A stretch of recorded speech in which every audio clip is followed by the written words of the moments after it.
গাইছ এইফালে আজি গেছ আনিলোঁ ফাইনেলি 4 দিনৰ পাছত মানে গেছটো একচুৱেলি মই কালিয়ে ভৰাব পাৰিলোঁ হয় পইচা কালিয়ে পালোঁ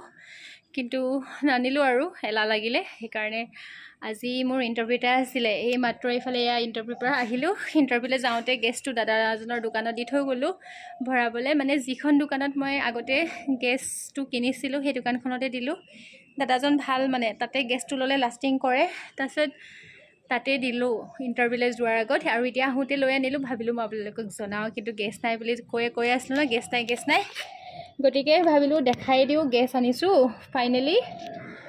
তাৰপিছত মোৰ এটা পাৰ্চেলো আহিছে বাৰু দেখাম আৰু মোৰ যে গেছটো লিক হৈ আছিলে মানে দেই ইমান